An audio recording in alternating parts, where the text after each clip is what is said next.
16장, 마태복음 16장 16절 17절 말씀 읽겠습니다.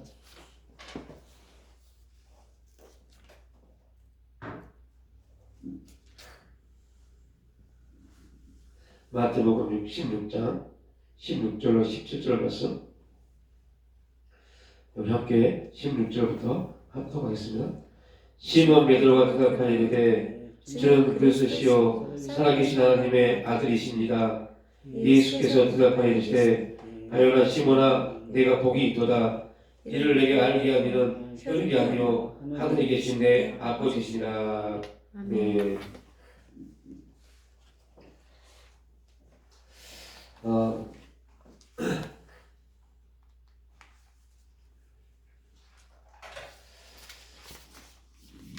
우리 기독교의 역사를, 교회사를 보면 예수님이 땅에 오셔서 이제 십자가에 죽으시고 부활하시고 승천하심으로 그분이 이제 하나님 보좌 우편에 올라가셨죠.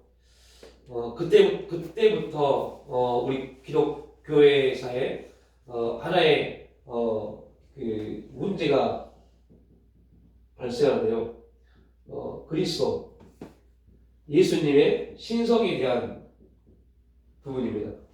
예수님의 신성에 대한 문제가 이제 부각되기 시작합니다. 예수님의 신성에 대한 문제가 부각됐던 이유는 그분이 이 땅에 살아계실 때 제자들과 먹고 마시고 잠을 자고 했던 그러한 육체적인 활동을 하셨던 분이 어떻게 신이 될 수 있느냐라는 문제입니다. 그리스도의 신성에 대한 문제가 교회 처음 교회가 생길 때 엄청나게 많이 문제가 됐고, 그리고 이제 교회가 이루어졌을 때 이제 제자들을 통해서 또 제자들을 통해서 교회가 이루어진 다음에 생긴 문제는 삼위일체에 대한 문제가 발생합니다. 삼위일체.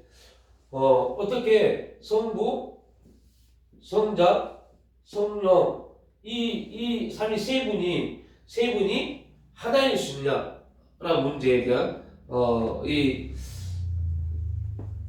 이단이 막 나옵니다. 그리고 중세, 초대교회 중세에는 구원론이라는 이제 문제가 발생하죠. 그래서 이 구원론의 문제 때문에 종교 개혁이 일어납니다. 행위로 구원받지 않는다. 구원 오직 믿음으로 구원받는다. 일어납니다. 그리고 1900년대를 중심으로 일어난 하나의 심각한, 그때부터 지금까지 일어난 하나의 사건이 있죠. 이제 이걸 쭉 들으면서 그리스도의 신성에 대한 부분, 삼위일체에 대한 부분, 구원론에 대한 부분, 그 다음에 1900년도에 어떠한 일이 일어났냐면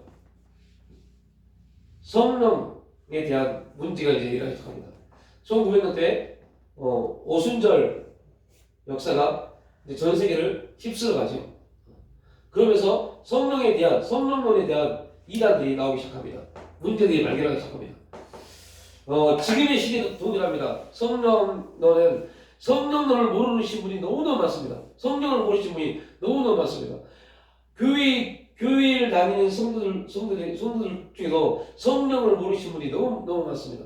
그래서 성령을 모른단 말은 성부, 성자, 성령, 우리가 말하는 성령 하나님, 이 성령 하나님 이름을 모른다는 게 아닙니다. 다시 말하면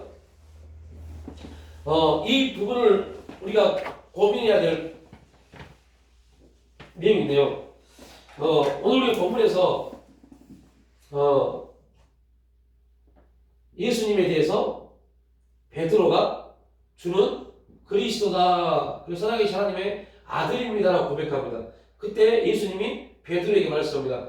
이걸 알게 하시는 분은 네가 아니라 네 안에 계신 아버지다라고 말씀을 합니다.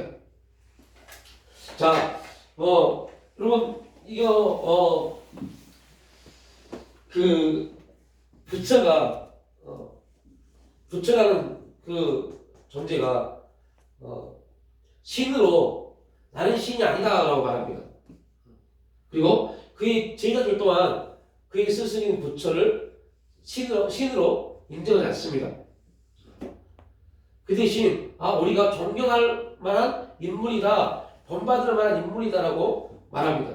근데 결국은 후대에 와서 그를 추종하는 자들이 그를 신으로 만들었죠. 세상의 모든 신은 다 누구로부터 나와요? 사람으로부터 나옵니다. 그런데 명확하게 오늘 주는 그리스도시요 살아계신 하나님 아들입니다 라고 사람이 고백을 할 때 예수님이 그 고백을 들으시고 그 고백은 혈육으로 나온 것이 아니라 아버지로부터 나온 것이다 라고 말합니다. 그러면서 누구를요? 예수님은 누구다? 하나님의 아들이시다 라는 걸 여기서 확증시켜 줍니다. 그러니까 사람의 말을 하나님의 아들이신 예수님이 하나님의 이름으로 확증시켜 줍니다. 이게 왜 중요할까요?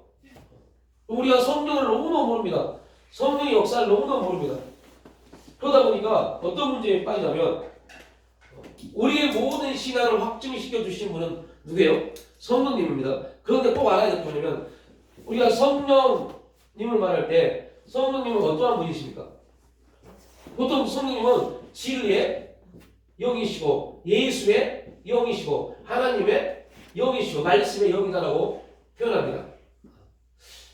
그건 성령님을 표현할 때 또 예수님은 성령을 표현할 때 뭐라고 해요? 그분은 보혜사다라고 말합니다. 이걸 뭐라고 그럽니까? 이 부분을 뭐라고 그럴까요?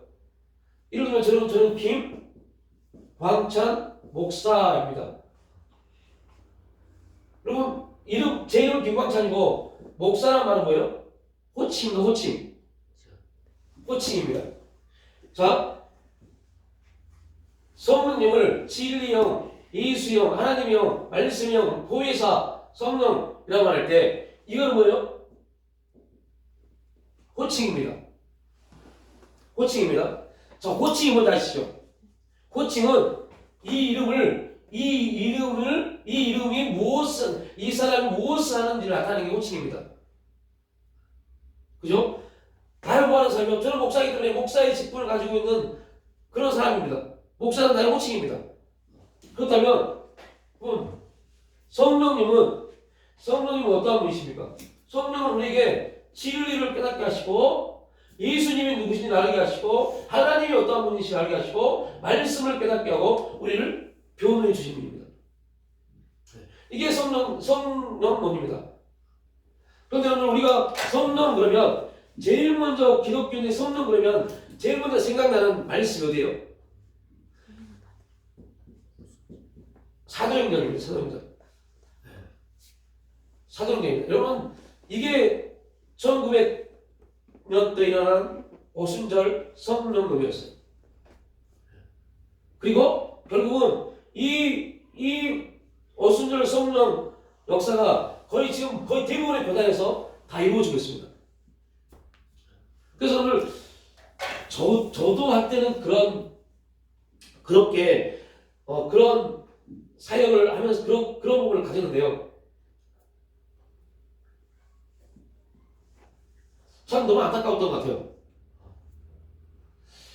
어떤 집회를 할 때 그 집회의 성공의 유무를 따질 때 뭐를 따지냐면 특히 이제 청소년 사회 같아요.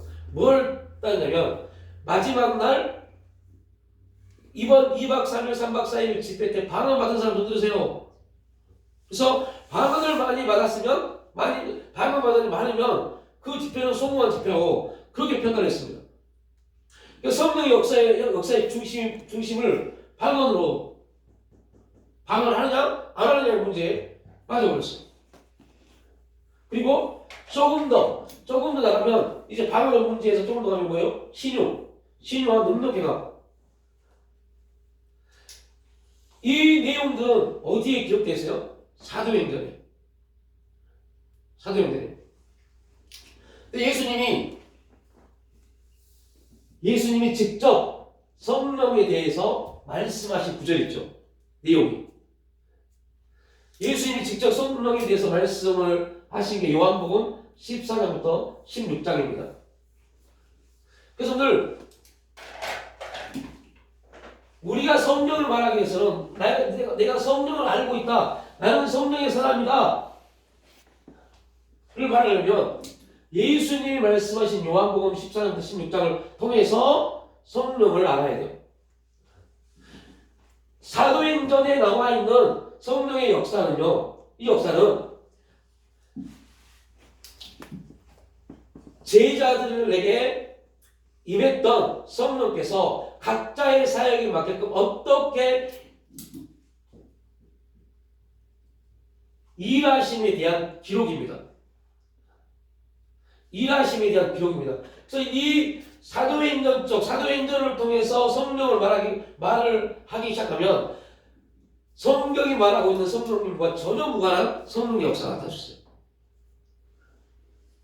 그래서 지금 우리가 성령에 대해서 오해하고 성령님에 대해서 잘못된 신학적 기준을 가지고 있는 게 대부분 사도행전에서 나오고 있는 행전적 성령론을 가지고 있습니다. 그렇게 성령의 역사, 그걸 성령론이라고 착각하는 사람이 너무 많아요. 성령 받았냐? 성령 받았습니까? 라고 하는 대부분 이겁니다. 나타나. 어떻게 나타나느냐? 이게 문제입니다. 여러분, 이걸 더 깊이 들어가면 얼마나 무섭냐면, 물과 성령으로 거듭나야 된다고 말합니다. 그러면 거듭난 자에게 나타나는 현상 중에 하나가 뭐예요? 성령의 역사입니다. 성령입니다. 그런데 그 성령이 우리 가운데 임하는 게 거듭남의 특징인데, 그러면 그 성령을 받았는지 어떻게 할 수 있느냐? 그럼 이거 말합니다, 이거. 그래서 방언받으면 구원받은 걸로. 네, 이거 말합니다. 그래. 그래서 제가 이런 말씀했죠. 여러분, 어떤 분은 구원받을 때 눈물샘을 막 쏟으면서 기도하면서 울고불고 하나님을 부릅니다. 만약에 그분이 목사가 됐다고 생각해요. 그런 경험을 했던 사람이 목사가 됐어요. 그리고 교회에서 선포합니다. 여러분 구원받았습니까? 네. 어떻게 받았습니까? 그 목사가 여러분 구원받을 때는 눈물샘을 쏟고 회개하는 겁니다. 나는 눈물샘을 알 수 없어요. 그럼 그때 그 사람 어떻게 할까요? 나 구원받지 못했나? 라는 문제에 빠져버릴 수 있습니다. 그래서 이주선 설교회 읽어보셨어요 혹시? 설교문에 구원의 있죠. 교회 목사가 우리 교회 성도들 중에 구원에 대한 문제를 말했을 때 그가 구원에 대해서 심각하게 의구심을 줄 수 있는 그러한 부분이 있을 수 있다. 그게 설교 내용이었어요. 첫 서론이었어요. 교회 목사가 여러분 구원받은 사람들은 이러한 특징이 있습니다. 이렇게 눈물샘을 쏟고 이러한 경험을 통한 사람들, 그들이 하나님 만난 사람들입니다. 라고 말했을 때 그런 만남이 없는 사람들은요, 나는 그럼 구원받지 못했다고 그 심각한 문제에 빠질 수 있습니다. 그게 뭐예요? 사도행전입니다. 사도행전입니다. 그 대표적인 게 뭡니까? 바나바가 성령에 충만해서 자기 모든 재산을 교회에 하나님 나라를 위해서 헌금했어요. 그리고 모든 사람을 칭찬을 받았어요. 그러니까 누가요? 아나니아와 삽비라가 야, 우리도 할 수 있는데 그렇게 한 겁니다. 그래서 다 팔고 나니 뭐가 생겨요? 염려요. 삶에 대한 염려가 생깁니다. 그래서 얼마를 남겨놨어요. 그럼에도 불구하고 그들은 생각했을 겁니다. 칭찬받을 거예요. 결국은 그것 때문에 죽잖아요. 안 했으면, 그죠? 그거 안 했으면 살았을 텐데. 안 했으면 살았을 텐데. 그러니까 성령의 역사를 사도행전적 역사로 잘못 가르치고 잘못 배워갖고 잘못 알고 있으면 꼭 간증의 문제에 빠져버려요. 저 사람은 저렇다는데 나는 뭔가 요 문제예요. 이 사람이 이러한 은혜가 있고 이 사람이 이런 나타나는데 나는 그것도 없는데 그럼 나는 뭔가 이런 문제예요. 이거는 잘못된 성령론의 원리입니다. 이 역사를 통해서 각자의 나타날 일이 다 다르다. 이런 내용을 이 복음이 말하는 역사를 알지 못하면 거기에서 이제 심각한 문제에 빠져버리죠. 그래서 지금도 이러한 문제에 빠진 사람들이 얼마나 많습니까? 목사들까지 돼요. 사람마다 다 틀리는데. 네. 그러니까 어떤 사람들은 그 성령을 통해서 계속 뭐하냐? 진리가 깨달아지는, 진리를 깨닫고 진리 안에서 계속 자신을 변화시키고 하는 사람도 있습니다.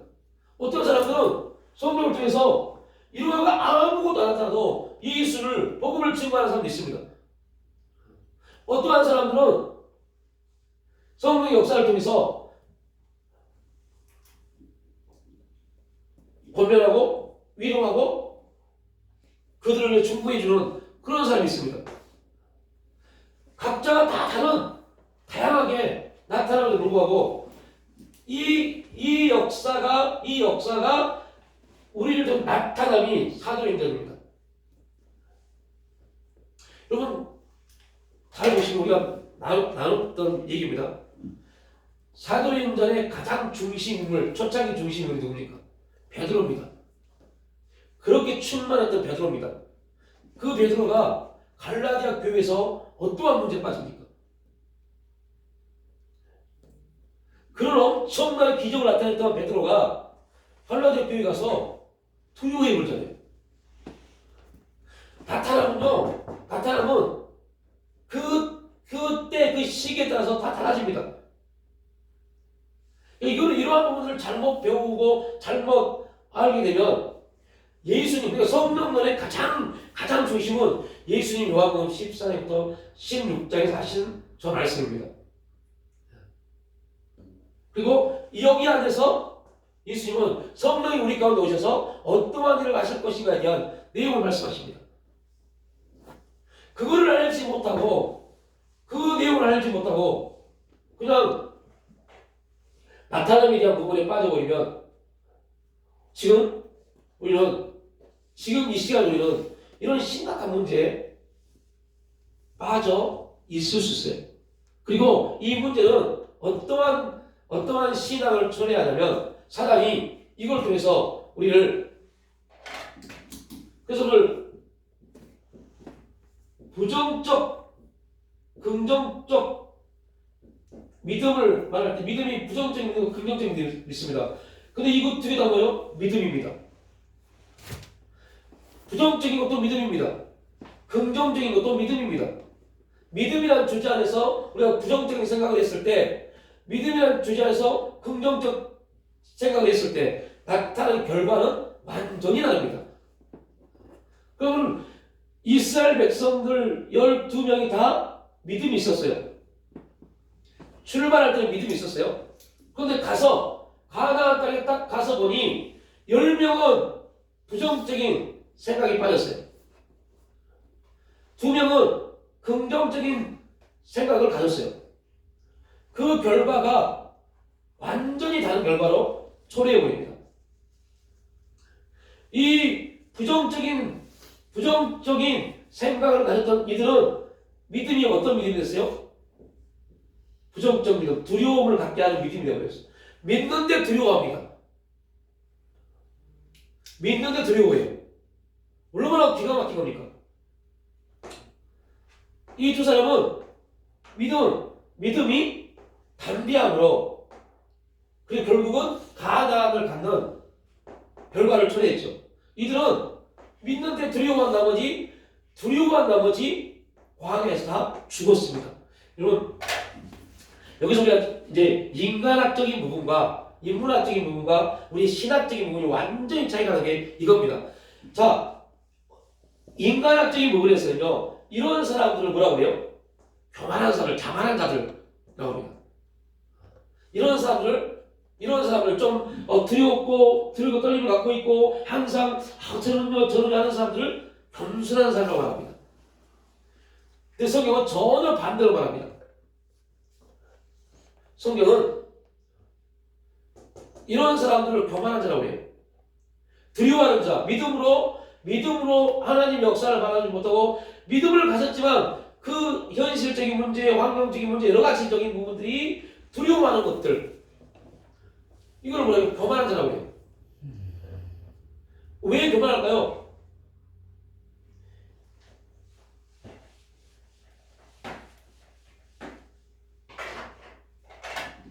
이 사람들의 특징은요, 누구를 믿는 거예요? 자기를 믿는 겁니다.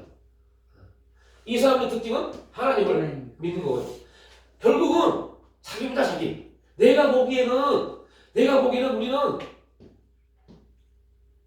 메뚜기야. 그들에 비하면 우리 메뚜기야. 우리 아무 쓸모없는 존재야. 가봤자 우리 죽을 수밖에 없어. 내가 보기에는. 이들은 말합니다. 그래, 우리는 메뚜기인데, 그런데 다른 게 하나 있어. 하나님 우리에게 그들을 우리의 밥으로 주셨어. 완전히 다른 내용을 가져옵니다. 그런데 이 부분을 고백하게 하시는 분이 성령님이에요. 성령께서 우리를 통해서 하시는 분들이, 자, 그래, 환경을 보면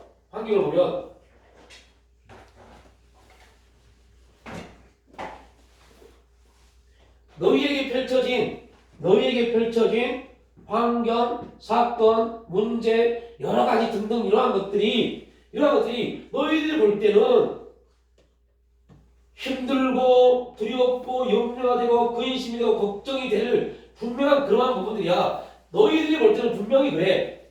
그래서 우리는 이러한 부분들, 우리에게 일어나는 환경, 사건, 문제, 고통들, 이러한 것들을요, 범사다. 범사.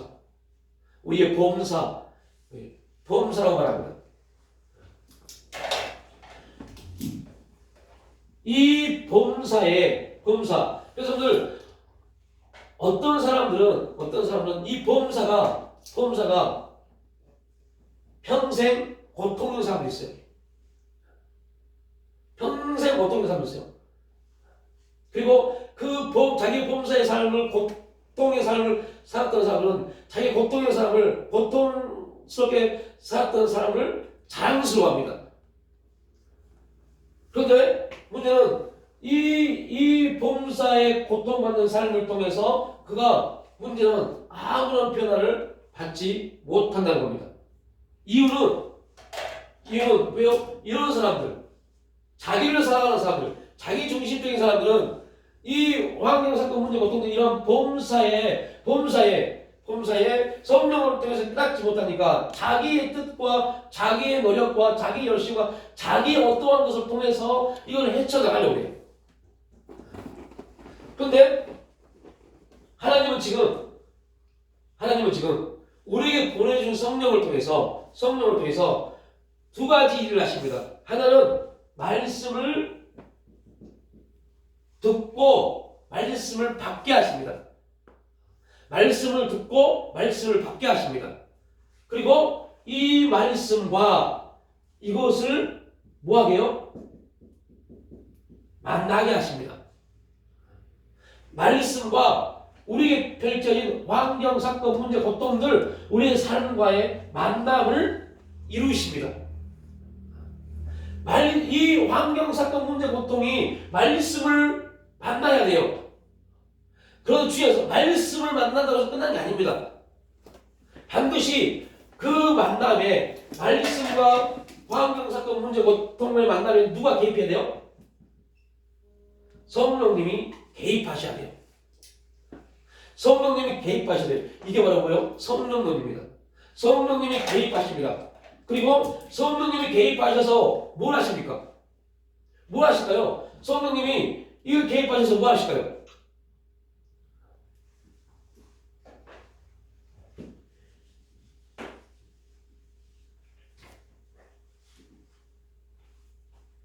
이분이 개입하셔서 말씀을 통해서 이거를 해석하십니다. 이걸 해석하십니다. 이걸 주신 의미가 무엇인지, 목적이 무엇인지를 알게 하십니다. 이게 성령님이 하신 일입니다. 하나님이 당신에게 왜 이 환경을 주셨는지, 이 환경을 통해서 이 사건을 통해서 무엇을 이루시기 원하는지 성령님은 말씀을 통해서 이걸 해석하게 하십니다. 그게 여러분들 요셉의 꿈 해몽이잖아요. 꿈 해몽이 이겁니다. 그래서 요셉이 말합니다. 내 지혜로 이걸 바로요, 내 지혜로 이걸 해몽하는 것이 아니라 하나님의 지혜를 줘서 바로의 당신의 꿈을 해석하게 하십니다. 성령이 하신 일이, 그래서 오늘 이 환경 가운데 있는 사람, 이 복음사에 어떠한 사람은 질병이 있고, 아픔이 있고, 고통이 있고, 뭐 육체의 아픔이 있을 때, 그때 성령께서 말씀을 통해서 우리에게 네가 손을 얹어라. 그러면 나으리라. 그 말씀을 주시면, 손을 얹으면 성령의 능력이 말씀을 주시면 나가는 겁니다. 그게 뭐예요? 능력해가 묘사입니다. 그래서 예수님이 제자들에게 성령을 보내신 다음에, 그리고 성전하시고 성령이 충만하게 임한 다음에 베드로와 요한이 기도로 올라갑니다. 그리고 성전 미문에 앉아있는 안진병, 구걸한 안진병이를 발견합니다. 그 베드로가 그 안진병이한테 뭐라고 합니까? 여러분, 얼마나 많이 그 길을 다녔을까요? 얼마나 많이 그 길을 다녔을까요?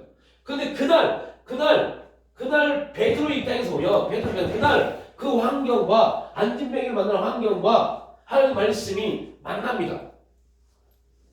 그리고 성령께서 베드로에게 감동을 주십니다. 그리고 베드로가 말합니다. 야,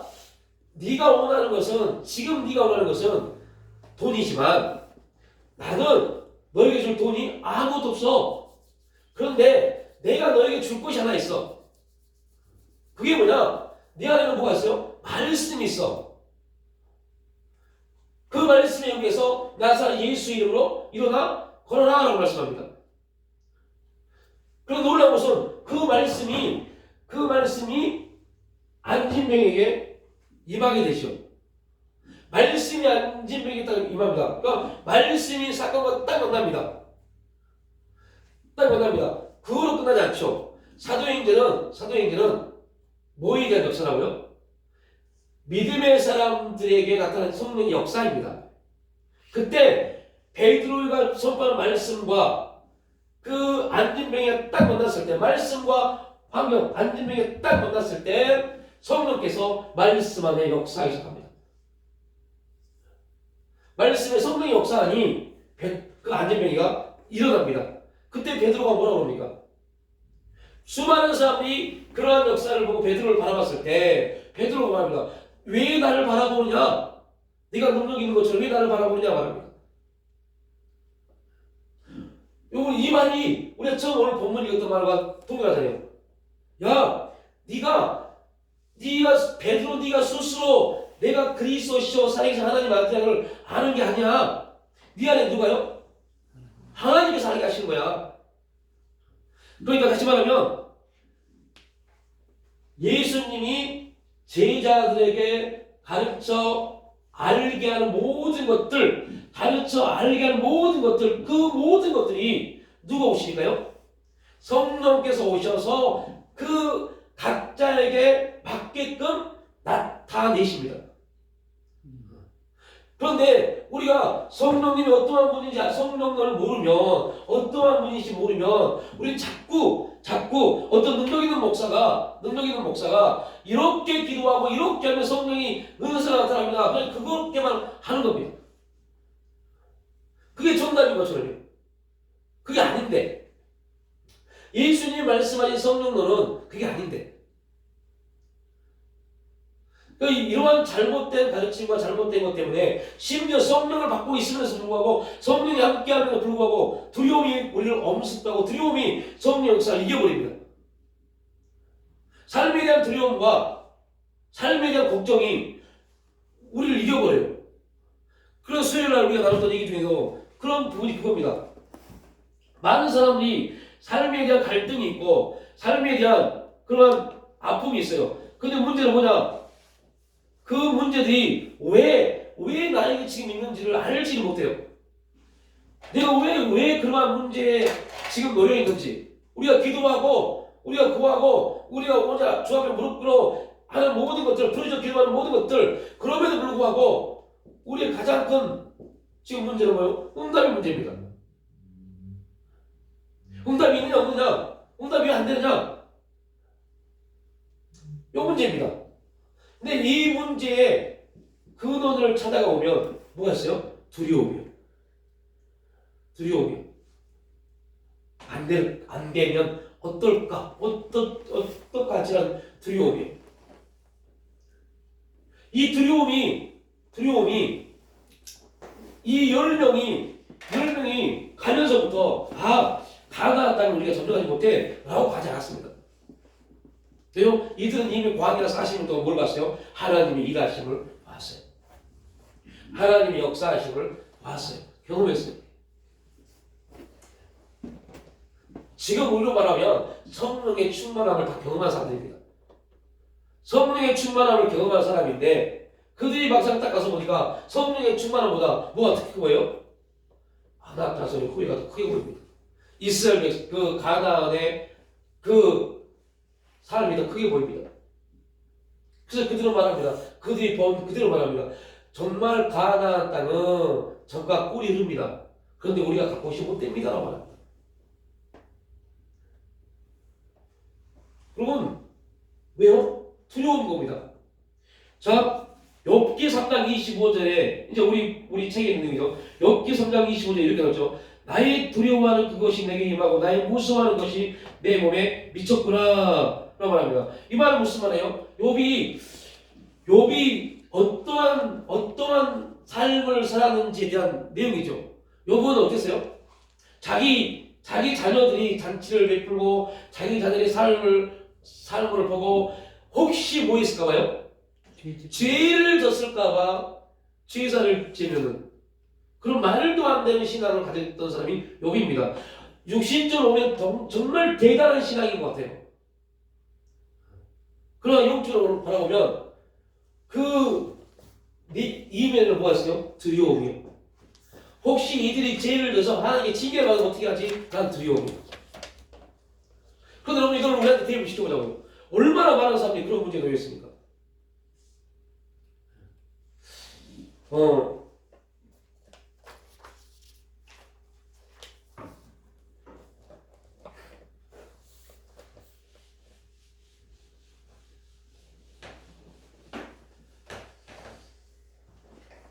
저희 어머님이 작년에 이제 그 코로나 때문에 재작년이죠. 재작년에 코로나 때문에 교회 못 가니까 저한테 이렇게 말을 하죠. 내가 교회를 못 가서 그러는데 저한테 그 제 계좌로 그 헌금을 보낸대요. 그래서 헌금 좀 해달라고. 처음에는 아무 생각 없이 헌금을 보내서 그 헌금을 받아서 감사금을 했어요. 감사금을 했어요. 그리고 이제 헌금 정리 마치고 감사금 목표를 가지고 기도하는데 이제 강감진 집사람 이름을 적어놓고 기도하는데 기도가 넘어가지 않아요. 넘어가지 않아요. 왜 그런지 몰랐어요. 왜 그러지? 넘어가지 않아요. 그래서 그냥 덮었어요. 한 2, 3일 정도 지나 수요일 날 이제 다시 강대상에 가서 이제 예배 말씀을 준비하면서 기도하고 있는데 갑자기 그런 그 부분을 써요. 왜 그때 그걸 놓고 기도할 때 기도가 그 다음으로 넘어가지 못하고 계속 막혔는지 아느냐, 기도가 왜 막혔겠느냐. 그래서 그냥 아무런 뭐 고민도 없이 그렇게 넘어갔던 부분에 대한 하나님이 그 부분, 기도가 왜 막혔는지에 대한 부분을 말씀을 보여주셨어요. 그리고 첫 번째 말씀하신 분이 너는 나를 경외하지 않았다. 너는 나를 경외하지 않았다. 그 말은 다른 걸 보면 너는 나를 모르는구나 라고 했습니다. 너는 나를 모르는구나. 그래서 갑자기 이게 무슨 말이지? 주님, 제가 실수한 부분이 뭡니까? 그겁니다. 아무 생각 없이 왜? 헌금을 받아서 했느냐? 그래서 주님 뭐 이제 상황이 있잖아요. 교회도 못 가고 그래서 처음에 저도 저희 어머니한테 그러면 교회에 그 계좌가 있고 그러니까 그렇게 하면 되지 않느냐, 그렇게 하십시오 라고 그러니까 자기가 교회 갈 때 갔대요. 근데 지금 교회 안 가니까 그냥 저한테 그냥 하고 싶대요. 그러니까 거기는 뭐가 들어갔겠어요? 제가 아들이니까요. 그런 부분이 들어갔겠죠. 그런데 그거를 하나님이 엄청 기뻐하지 않으세요. 여러분, 우리는 누구를 생각해서 하는 행동이 그게 하나님 앞에 죄가 될 수 있습니다. 특히 뭐는요? 헌금은요. 진짜 무서운 겁니다. 하나님의 축복을 나로 인해서 막아버리는 겁니다. 김효민 집사도 간혹 저한테 그래요. 그래서 지금 하지 말라고 해요.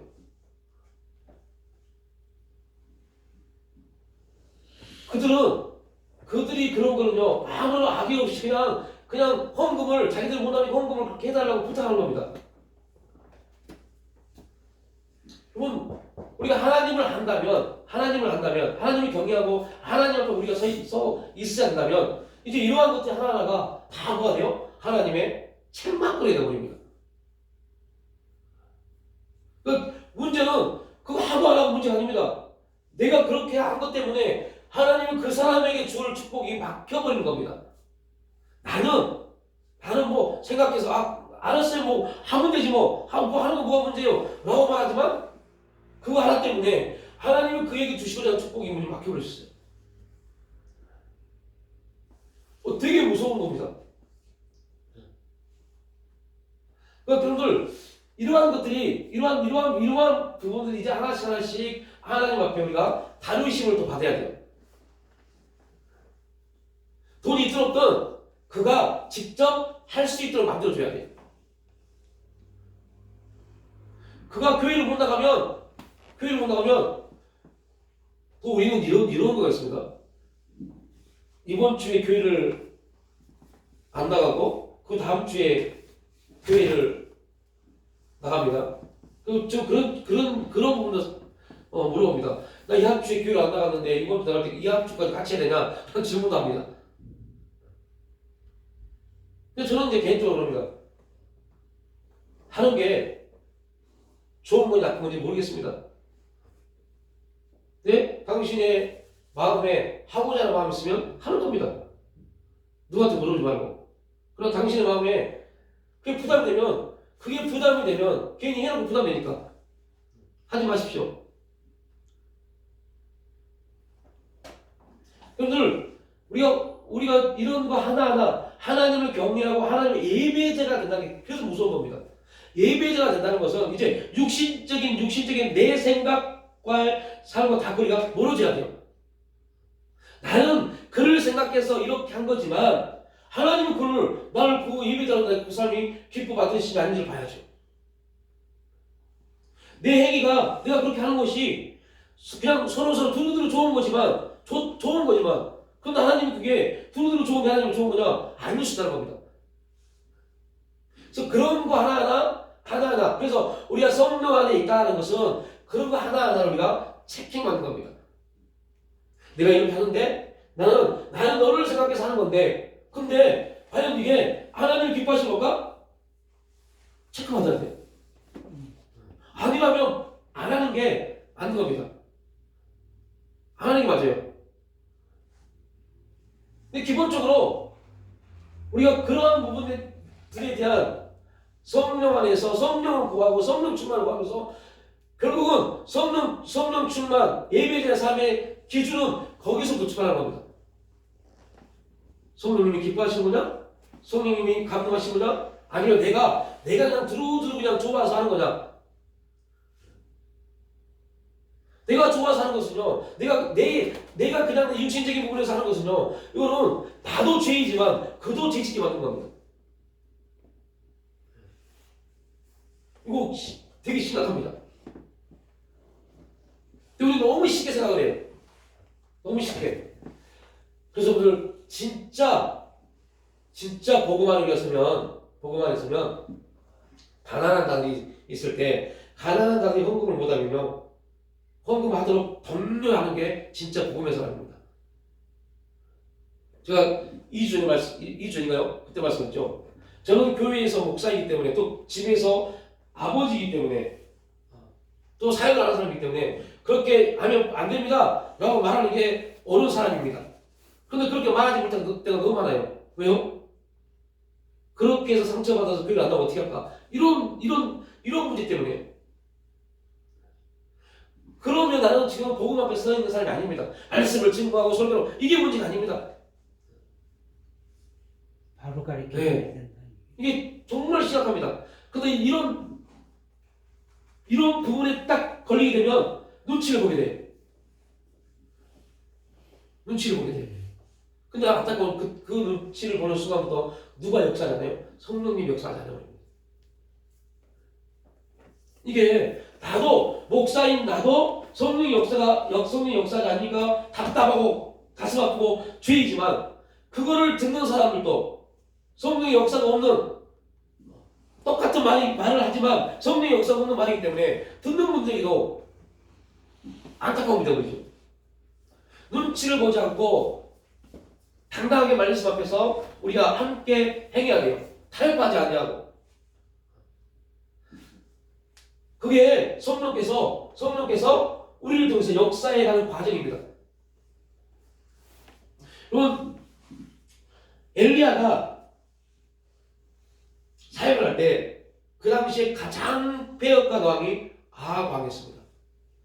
거기에 그 아합 왕 시대에 하나님의 선지자들이 다 죽임을 당했어요. 그때 아합 왕 신하 중에 오바댜라는 사람이 있었어요. 그 오바댜는 죽음을 무릅쓰고 죽음을 두려워하지 않고 하나님의 선지자 100명을 50명씩 나누어서 그들을 먹이고 재우고 보살폈어요. 하루는 아합 왕이 자기 신하를 데리고 길을 가는데 야 나는 이쪽으로 갈 테니 너는 이쪽으로 가 나가줍니다. 그때 엘리야가 오바댜 앞에 나옵니다. 그렇게 말합니다. 야 너 지금 너희 왕 앞에 가서 내가 곧 그 왕 앞에 간다고 전하라고 말합니다. 그때 오바댜가 엘리야에게 뭐라고 그럽니까? 두려워하지. 네. 아이고 나 그러다 그렇게 말 당신이 알아서 내가 죽으면 어떻게 합니까? 내가 어떤 사람인데 내가 정말 하나님의 선을 이렇게 보살폈는데 결국 나 이렇게 죽을 수 있습니다 라고 말합니다. 그때 엘리야가 아니야 절대 내가 살아계신 하나님을 맹세코 너 죽지 않아. 그 말을 듣고 오베다는 믿음이 있었기 때문에 아합 왕에게 갑니다. 그러니까 여러분 이게 하나님의 눈치를 보는 사람의 삶입니다. 그런데 그런 삶을 살기 위해서는 우리 항상 하나님 앞에 우리의 모습을 점검받아야겠죠. 나의 행동이, 나의 모습이 과연 기뻐 받으신 일인가? 왜 그게 중요해요? 하나님이 왜 기뻐 받으신 일인가가 왜 중요합니까? 여러분 로마서 12장 2절에 뭐라고 해요? 너는 이 세대를 본받지 말고 라고 합니다. 영적 예배를 드려라. 영적 예배를 너는 예배자다. 네 삶이 예배자의 삶이 될 텐데 근데 뭐라 합니까? 하나님이 기뻐하시듯이 무엇이지? 분별하라고 합니다. 이게 영적 예배입니다. 그래서 다시 말하면 신령과 진정으로 드리는 예배가 영적 예배인데 이게 예수님이 말씀하신 영적 예배인데 바울은 로마서에서 이렇게 풀어버려요. 하나님이 기뻐하시고 뜻이 무엇인지 분별하라. 하나님이 기뻐하시는 것, 언제나 뜻을 행하는 것, 그게 영적 예배야. 너희들이 드릴 영적 예배다 말합니다. 그럼 우리가 영적 예배를 드리는 거, 영적 예배를 드린다. 성령과 진리로 말씀으로 예배를 드리는 사람의 특징이 뭐예요? 하나님이 기뻐하시는 것들을 분별하는 사람입니다. 이 일이 하나님이 기뻐하십니까? 이 행동이 하나님이 기뻐하십니까? 나는 인간적으로 볼 때는 돕고 돕는 거지만 하나님이 보실 때 이게 돕는 걸까? 이 문제. 그래서 저희 아내가 오늘 집에 갔더니 이 봉투에다가요, 그 지하철 봉투에다가 캔을 막 넣고 있어요. 그래서 아이 지저분하게 뭐 이게 왜 오나 같이 버려버리지 했더니 이래요. 아니야 이거 김순자 시장님 주면 이거 다른 것보다 훨씬 비싸서 되게 유익해. 라고 말하더라고요. 그래서 아이 그럼 하지 말라고 했어요. 하지 마. 이게 뭐야 그게? 하지 마. 개인이 이런 거 우리가 더 해주면서 그분을 그렇게 만들어 볼 수 있어 라고 했어요.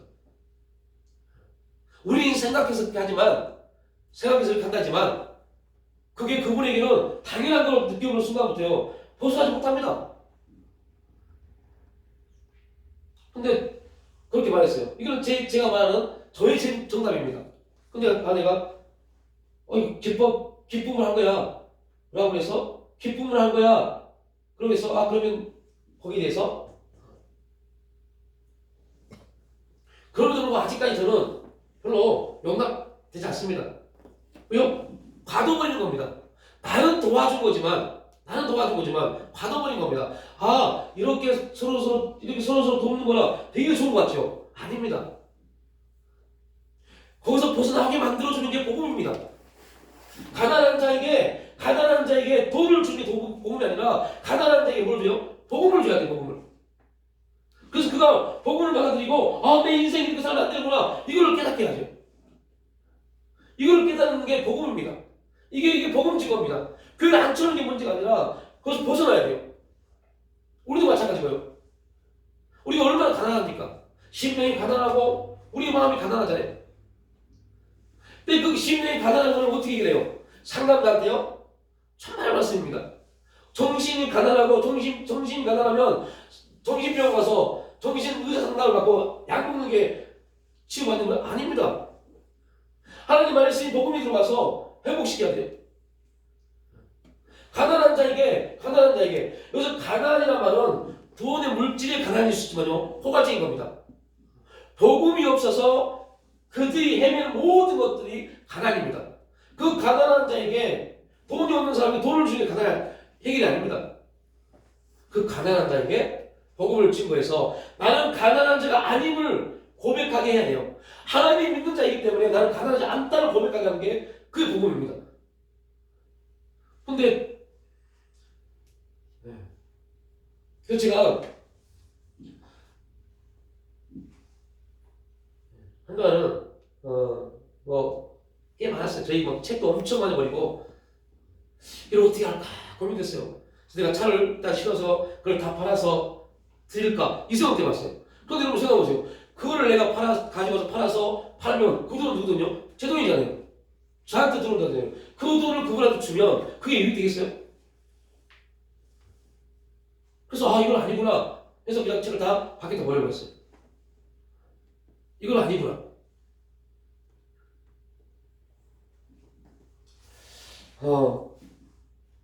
어느 분이 이런 말씀을 하시더라고요. 목사님 제가요 요양보호사를 하는데 그 딸 며느리가 수고했다고 매달 저에게 5만 원씩을 더 줬어요. 또 어느 그날은 5만 원을 안 주더래요. 딱 그 시간만큼의 돈만 주세요. 나오면서 기분이 상해가지고 죽겠더래요. 오늘 이거 5만 원 왜 안 주지? 깜빡했겠구나. 내일 줄 수도 있겠구나. 내일 갔더니 아무런 말도 없더래요. 너무 기분이 나쁘대요. 가기가 싫대요. 그래서 너무 기분이 나빠서 자기 마음을 취할 수 없겠대요. 야, 그렇지. 그리고 전화왔어요. 목사님 이 마음 어떻게 다룰까요? 그건 뭐 그러니까요. 그럴 리가 없는 건데 그건 무슨. 그래서 제가 그거 당신의 일하는 것은 보답이 아니라 이미 그분이 상황에 따라서 주고 안 주고의 문제지 그것 때문에 기분 나쁘세요. 근데 그분이 하신 말씀이 저도 아는데 매달 주다 안 주니까 내것인 것처럼 느껴졌습니다. 그렇지. 그래서 너무 이것 때문에 내가 정말 미치겠습니다. 그러자니까요. 그러니까 여러분 그거는요 가난한 겁니다. 가난한 마음입니다. 우리가 그럴 수 있어요. 교회 안에서요 막 뭔가를 나는 그를 유익함을 주기 위해서 내가 뭔가 한다 하지만 여러분 그게 결코 상대에게 유익되지 않을 수 있어요. 아닐 수 있어요. 그래서 생각을 해봐야 돼요. 이게 하나님이 지금 나를 기뻐하시는 건가? 여러분, 저는 부모입니다. 부모인 제가 자녀들에게 어떻게 대하는 거 당연한 겁니다. 그런데 그것보다 먼저 뭘 찾아야 돼요? 이렇게 하는 것이 하나님이 기뻐하지 않는 거라면 나도 제고 우리 자녀에게 아무런 유익되지 않습니다. 이게 무슨 겁니다. 그래서 우리가 예배자의 삶을 살고 하나님이 성령님이 우리를 통해서 역사해서 우리를 변화되는 과정 속에 우리가 인도를 받는 그런 삶을 살기 위해서 꼭 나는 지금 하나님 앞에 하나님이 나의 이 행동하다가 하나님의 기뻐하시고 온전한 뜻을 이루어드리는 것인가? 그런 영적 예배를 드리는 사람인가? 아니면 그냥 서로 유익되기 위해서 내가 조금 헌신하고, 여러분들 얼마나 무서운 거 보세요. 내가 조금 헌신하고 내가 조금 뭐 나를 투자해서 이게 유익된다면 굉장히 좋은 말 같지만 아무 좋은 게 아닙니다. 하나님이 그렇게 하시라고 하셨으면 하는 게 맞아요. 그런데 내가 내 생각에 나와 관계된 일이기 때문에 한다면요, 죄짓는 겁니다. 그 시간. 하나님은 지금 나를 마리아처럼 앉아서 말씀 듣는 게 중요하다고 생각하는데 분개해버립니다. 그때 물어봐야죠. 하나님, 제가 지금 이런데 이게 하나님 기뻐하십니까? 아니라면요, 내 시간이 거기에서 무너져 버리는데요. 나는 그에게 유익을 주기 위해서 하는 일이지만 하나님이 야 마르다야 왜 여러 가지를 분주하느냐 이렇게 말해버리세요. 그래서 우리가 잘 생각해야 돼요. 우리가 뭔가를 해야 할 때 내가 이 사람과 관계에 있기 때문에 뭔가를 한다. 이거는요, 그 사람에게도 유익되지 않고 나에게도 유익되지 않습니다. 이게 얼마나 중요한 것인지를 우리는 너무 간과해버려요. 그리고 우리 예배 드렸다고 합니다. 예배 아닙니다, 그거. 그래서 영적 예배는 신령과 진정으로 드려야 되는데, 신령과 진정으로 드리는 예배가 뭡니까? 라는 질문을 되게 많이 해요. 그래서 막 여러 성경 주석자들이 성령 안에서 말씀을 듣고 고백하는 게 신령과 진정으로 예배 드리는 겁니다. 또 어떤 사람들은 행위적인 사람들은 삶 속에서 예배자 삶을 살아서 그 예배자의 삶을 사는 걸 가져와서 교회에서 고백하는 게 신령과 진정으로 예배 드리는 겁니다 말합니다. 그런데 사도 바울이 로마서 12장에 딱 말씀했잖아요. 영적 예배는 너희들이 드릴 예배는 이 세대를 본받지 않냐고. 그래서 이 세대를 본받지 않냐고 그러면 인간이 생각하는 모든 원리들입니다. 그거 본받지 않고 너희 마음이 변화를 받아서, 우리 마음이 변화를 받아서 예수 그리스도를 통해서 우리 마음이 거듭나서 너희들이 하나님이 기뻐하시는 온전한 뜻을 행하는 것, 이게 영적 예배야. 우리가 드릴 영적 예배야라고 말해요. 그래서 우리가 영적 예배자가 되기 위해서는 좋은 일, 착한 일, 우리가 생각하는 선한 일, 이 부분이 아니라 하나님이 기뻐하신 일인가, 기뻐하지 않는 일인가에 대한 분별력이 있어야 돼요. 그러나 이곳이 하나님이 기뻐하신 일이라면, 하나님이 기뻐하신 일이라면 사도 바울의 말처럼 이게 사명이기 때문에 내 목숨을 아끼지 않냐고 행해야죠. 그러나 하나님이 기뻐하지 않는 일이라면 나에게 아무리 유익해도 하지 말아야죠. 그러면서 우리가 변화되는 겁니다. 성령께서 그러면 기뻐하는 일인지 아닌지 하나님께 그것도 뭐 한다 그러면 아무 응답이 없으면 어떻게 하는 거예요? 이제 그런 실제적인 부분이 이제 이 부분이 끝나면 이제 그 실적인 부분이 가는데, 이제 계속 도움이란 뭔가 그 해감에서 평안이 있고 또 평강이 있고 또 이거는 긍정적인 응답이죠. 부정적인 부분에서 내가 이렇게 뭔가를 하고 있는데 그거에 대해서 약간 뭐라고 표현해요? 이거 단어가 생각이 나서 좀 찝찝하다라고 이 말을 뭐라고 표현할까요? 우리가 교회 안에서 뭔가 하면서 되게 마음이 시원하고 찝찝한 몸이 있는 게 있어요. 뭘 하면서 좀 찝찝한 기분이 남은 게 있습니다. 이런 거는 하지 말아야죠. 제가 이걸 어떤 단어로 표현해야 될까를 지금 생각이 나서 좀 이렇게 표현을 합니다. 근데 이거는 제가 이거 보고 내가 뭔가를 하면서 평강이 있다면 이거는 하나님 기뻐하신 일입니다. 근데 뭔가 좀 찝찝한 부분이 있고 또 인간적인 어떠한 도리적인 인간의 도리로서 하는 것들은 하지 말아야 돼요. 인간의 도리로서 하는 것들은 하지 말아야 돼요. 근데 오늘 우리가 우리의 삶의 거의 대부분의 움직임이 안타깝지만 인간의 도리, 인간의 관계성 안에서 도리적 내용 안에서 움직임이 너무 많잖아요. 그는 별로 하나님 앞에 기뻐받지 못한 일을 그런 겁니다. 그런데 뭐 찝찝하다 그런 거는 아니지만 그렇다고 해서 무슨 기쁜 마음이나 뭐 평안이 있고 그런 것도 아니고 또 찝찝한 마음도 아니고 그런 거는 그때 참 하나님 앞에 드려지는 부분에 있어서 아주 참 하나님 기뻐하시는 부분도 있기는 있어요. 그런 있는데 그 대부분 보면은 그냥 아무런 생각 없이 하나님께 그것도 잘못된 건지는 모르겠는데 이제 그죠. 그런 부분에서 이제 이 부분이 이게 이제 되게 막 엄청 깊어질 것 같아서 제가 일부러 여기까지 안 나왔어요. 이거는 실적인 우리의 부분에 나오는 어떤 부분인데 이거 보면 이러면 손해가 되어질 것 같고 손해가 되는 부분들 이런 부분들에 대해서도 그거에 대한 그걸 행했을 때 거기에서 이 손해가 되어질 일에 대한 행함이나 그 순종하는 부분에 있어서 우리가 후회나 두려움이나 염려 같은 것들이 없는 부분들 이것 또한 하나님이 기뻐하시는 일입니다. 예, 기뻐하십니다. 그러니까 이게 이제 제가 예를 하나 듣고 좀 마칠게요. 예전에 이제 너무 예전 일이지만 그게 가장 좋은 일 같아요.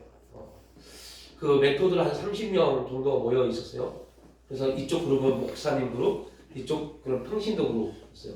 부천에 있는 어떤 교회에서 이제 그 멘토 이제 집회를 하면서 이런 질문을 했어요. 헌금에 대한 질문을 이제 했어요. 드림에 대해서. 그때 한참 우리 이제 영성 훈련에서 어떠한 말이 있었냐면 자기의 한 달 수입의 40%를 헌금하는 게 물질 영성의 기본입니다. 이 부분이 이 영성 훈련에서 한참 말이 나올 때 있어요. 그래서 10의 1조 그리고 10의 3조 중에 1조는 구제연금으로 1조는 선교금으로 이렇게 해서 10의 4조를 하는 게 이게 물질 영성이 회복되는데 영성전에 중요한 부분입니다. 이게 한참 영성전에 그때 박 목사님이 이제 그런 하도를 던졌어요. 그래서 그 아시아교회 그 당시 아시아교회와 영성훈련원에 소속된 직원들은 사례비를 주기 전에 40%를 띄워줬어요. 그래서 제가 이제 거기서 이제 했어요. 이게 옳은 겁니까? 그런 겁니까? 이런 문제였어요. 근데 목사님은 뭐라 할까요? 오! 그래야 됩니다. 그래야 됩니다. 그게 옳습니다. 예, 평신의 멘트들은요. 아이고, 그 말도 안 됩니다. 10의 1조야. 의무니까, 당연히 믿음 안에서 해야 될 의무니까 하지만, 10의 4조에 대한 부분은 각자의 믿음 안에서 하는 거 아닙니까? 이 부분에 서로 간에 이제 딱 하늘 던져놓고, 서로 이제 목사님 그룹과 평신님 막 서로 막 했어요. 그리고, 나온 결론이 있었을까요? 없었을까요? 없었죠. 목사님들은 성도들이 10의 4, 평균적으로 뭐 거의 대부분 성도들이 11조나 성도들이 10의 4조나 얼마나 교회가 좋겠어요. 성도들은 10의 4조는 되게 힘들어요. 되게 힘들어요. 되게 힘듭니다. 그래서 결론은 이제 뭐냐? 김광천 목사님 당신은 어떻게 생각하십니까? 이 하두를 던졌는데 당신은 왜 이 하두를 던졌습니까? 그리고 어떤 생각을 갖고 계십니까?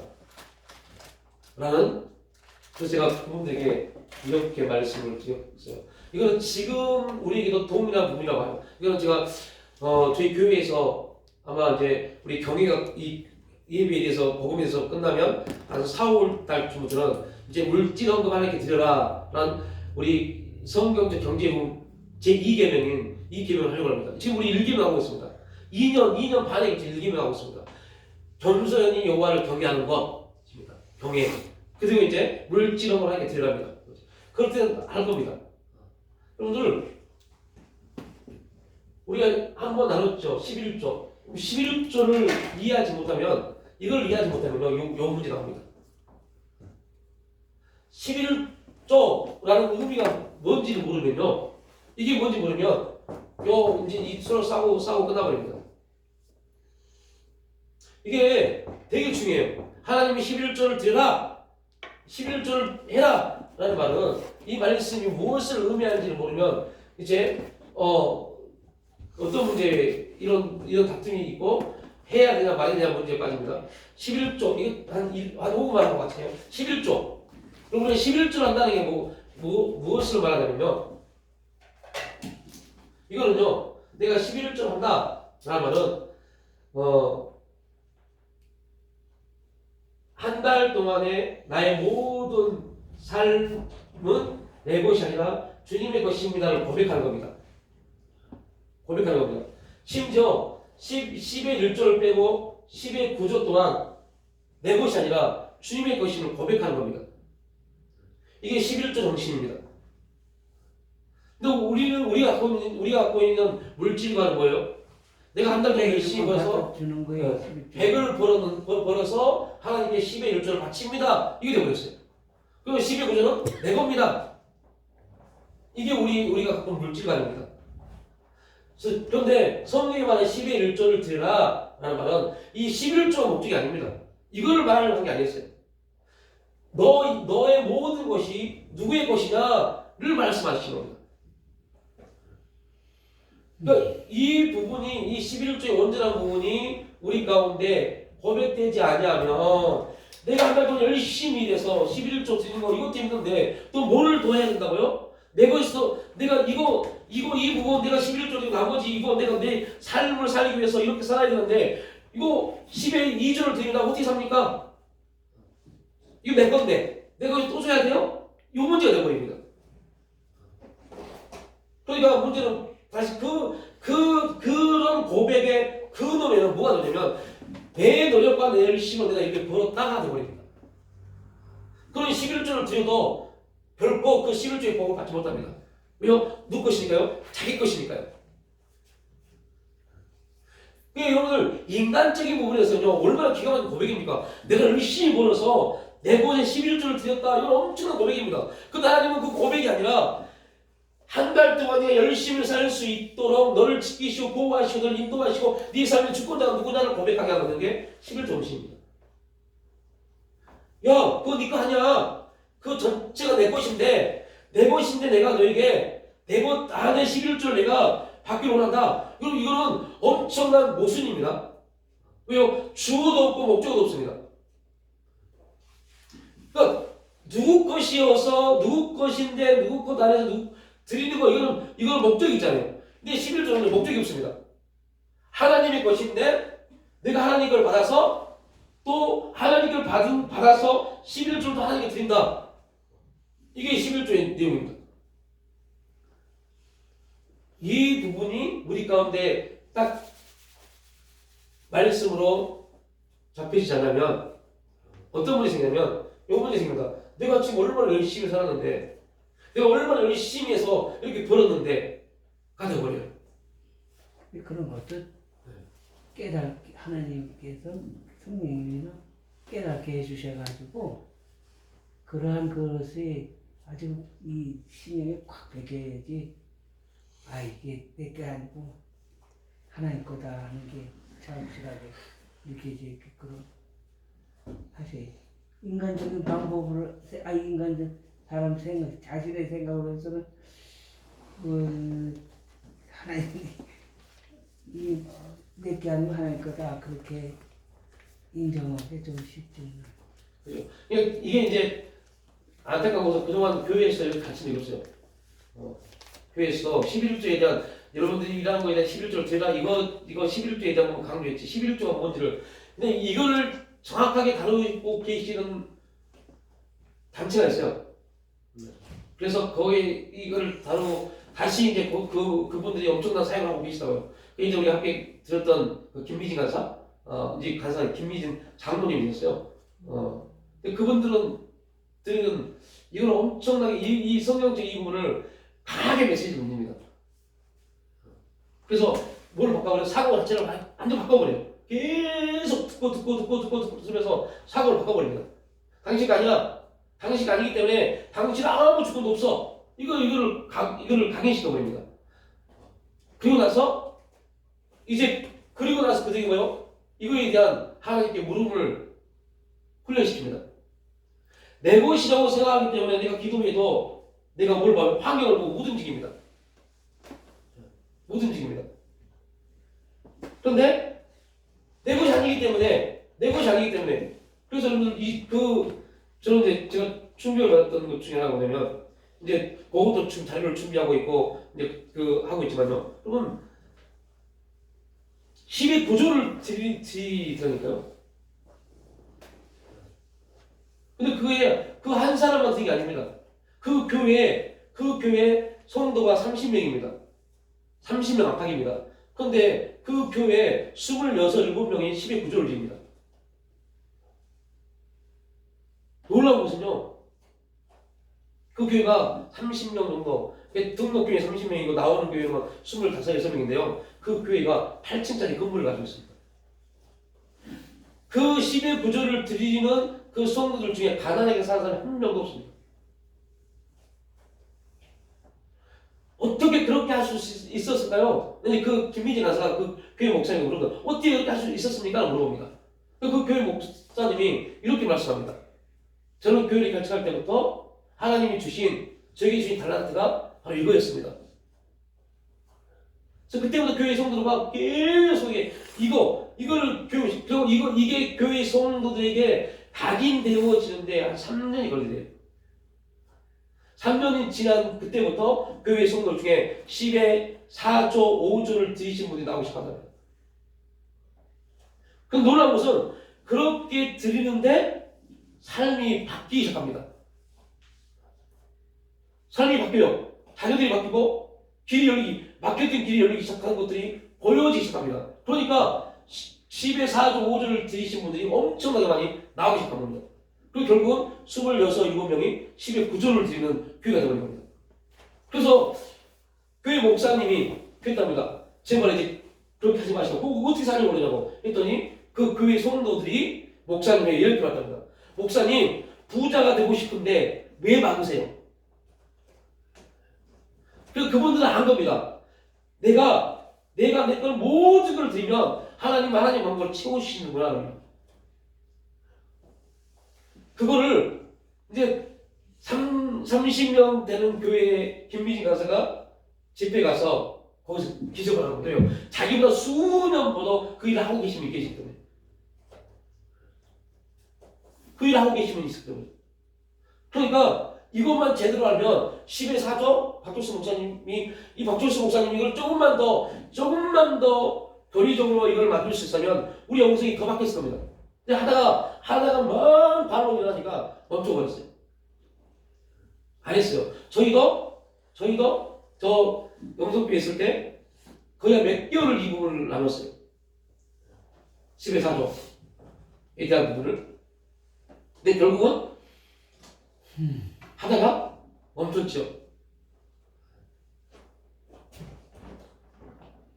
그럼 그때 그냥 그런 말도 있었어요. 너무 버거운데 힘든데 계속 그런 말 하니까 부담이 된다 라는 말이 저한테 들어왔어요. 부담이 되는 게 그때 제가 더 물어봤어야 돼요. 어떤 부담이냐고 물어봤었는데 그래요? 그래서 안 했어요. 성령이 주신 부담인지 그런 부분을 우리가 체크해야 되는데 그런 부분을 이제 체크하고 멈춰없어요. 부담이 된다고 하길래.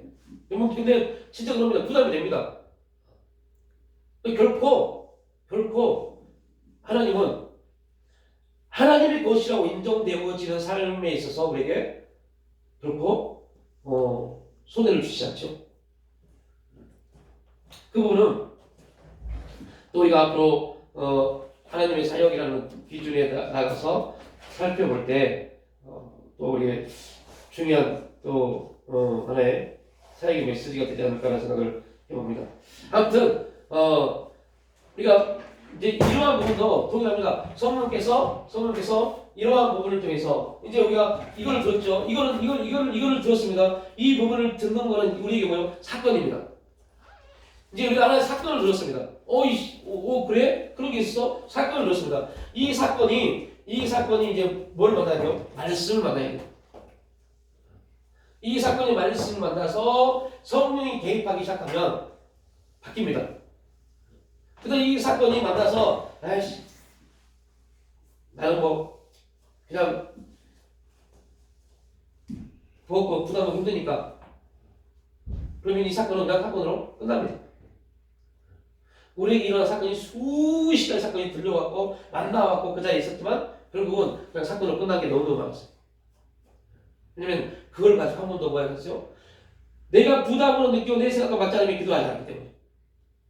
그래서 제가 그렇게 기도 제목을 내세요 라고 했던 게 그겁니다.